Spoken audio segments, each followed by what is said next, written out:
Alors pourquoi l'État a souhaité accompagner les réseaux de la médiation sociale dans la démarche de mise au point d'une norme expérimentale de la médiation sociale? Il s'agit avant tout d'être en mesure de qualifier ce qu'est la médiation sociale. Il s'agit de lui donner une visibilité à l'égard de tous ceux qui sont susceptibles de recourir à la médiation sociale. Il s'agit donc de dire ce que fait la médiation sociale, ce qu'elle peut apporter très concrètement sur le terrain, auprès des citoyens, auprès des usagers. Il s'agit aussi de la distinguer d'autres formes d'intervention sur les territoires, qui définir, c'est dire ce que quelque chose est, mais c'est aussi dire ce que cette chose n'est pas. C'est aussi, et enfin, aller dans le sens d'une plus grande professionnalisation de la médiation sociale. La médiation sociale est un dispositif qui s'est mis en place depuis le début des années 2000, de manière structurée. Je dirais que d'une certaine manière, cette norme expérimentale qu'on est en train de mettre au point de manière partagée, c'est un moyen de faire progresser cette professionnalisation. Ça sera une étape supplémentaire dans cette professionnalisation. Donc voilà, si je devais résumer, c'est qualifier la médiation sociale, c'est la professionnaliser et c'est lui donner de la visibilité auprès de tous ceux desquels elle est susceptible d'apporter véritablement un service, et au premier chef évidemment les populations dans les territoires. L'État, c'est-à-dire le commissariat général à l'égalité des territoires, et notamment la direction de la ville, et le secrétariat général du comité interministériel de prévention de la délinquance et de la radicalisation, a souhaité, à travers ces deux institutions, porter cette démarche de normalisation de la médiation sociale au sens général du terme, par rapport à sa dimension cohésion sociale, mais aussi par rapport à sa dimension tranquillité publique.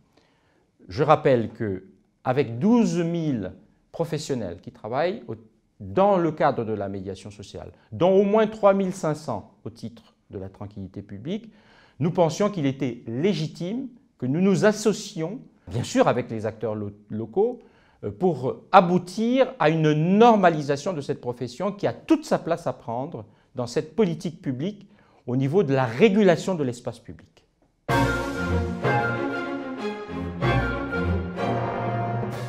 La norme métier fait partie des normes volontaires. Les normes volontaires donnent les caractéristiques d'une activité et sont élaborées de façon consensuelle par l'ensemble des parties prenantes.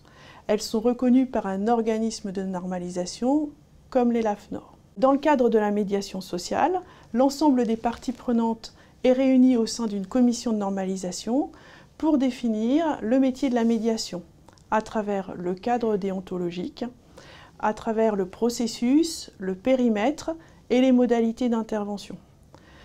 La norme expérimentale va porter aussi sur le médiateur, avec les profils et les formations de médiateurs. Et enfin, sur le cadre organisationnel de la médiation, avec le management des équipes, le management des organisations, mais aussi l'organisation des services et tout ce qui va être relations contractuelles ou partenariales.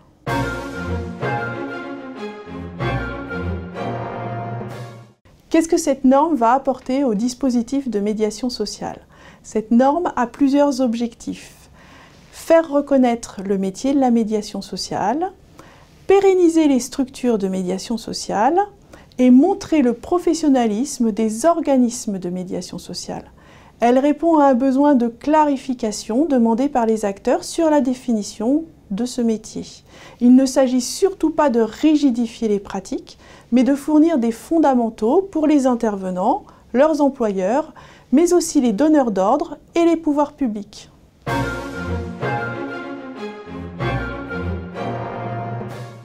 Qu'attendons-nous concrètement de la mise en place de cette norme expérimentale? Pour nous, l'enjeu, il est très clair, c'est de mobiliser la médiation sociale dans le cadre de la mise en œuvre de la réforme de la politique de la ville. Nous avons en 2014 fait voter une loi de programmation pour la ville et la cohésion urbaine. Celle-ci s'est traduite par la mise en place de 435 contrats de ville qui ont été signés à la fin de l'année 2015. Ces contrats de ville, ils ont un objectif fort qui est de développer la cohésion sociale dans les quartiers. C'est un des 3 piliers des contrats de ville. Nous avons la conviction que la médiation sociale doit apporter sa contribution à ce renforcement de la cohésion sociale. Et elle doit le faire de manière très concrète pour la vie quotidienne des usagers, pour la vie quotidienne des citoyens. Elle doit le faire dans le domaine des transports, et particulièrement des transports en commun. Elle doit le faire dans le domaine du logement, et particulièrement dans le domaine du logement social.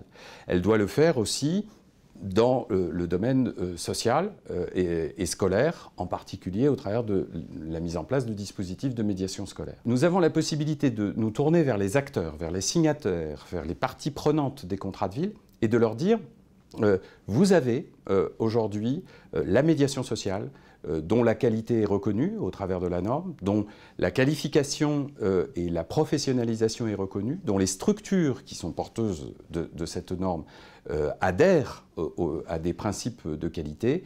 Eh bien, vous pouvez mobiliser la médiation sociale pour parvenir à la réalisation des objectifs que vous vous êtes fixés au travers des contrats de ville.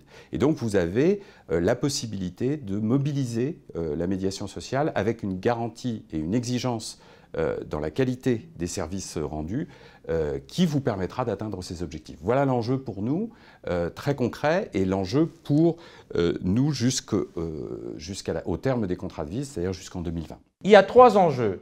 D'accord ? Et en fait, je pense que c'est extrêmement important que aujourd'hui la médiation sociale soit visible comme étant, je dirais, une profession à part entière. Deuxièmement, je pense qu'il y a quand même cette nécessité, cette exigence professionnelle qui est la vôtre, de monter aussi en compétences, d'accord ? D'avoir bien entendu un métier qui soit parfaitement, je dirais, identifiable, qui ne relève pas que d'une bonne intuition et d'une bonne volonté, éventuellement d'une appartenance culturelle qui justifierait que l'on soit en capacité de réguler l'espace public. Et puis enfin, il faut normaliser tout ça, il faut mettre tout ça dans un cadre avec des références, un cahier de charges qui permettrait à chaque structure qui voudrait s'investir dans cette profession, je dirais, de pouvoir être dans une trajectoire identifiable, évaluable, parce que je pense qu'il y a la notion d'évaluation qui devrait être importante aussi, et bien entendu qui permettrait de participer aussi bien à la formation qu'à la visibilité.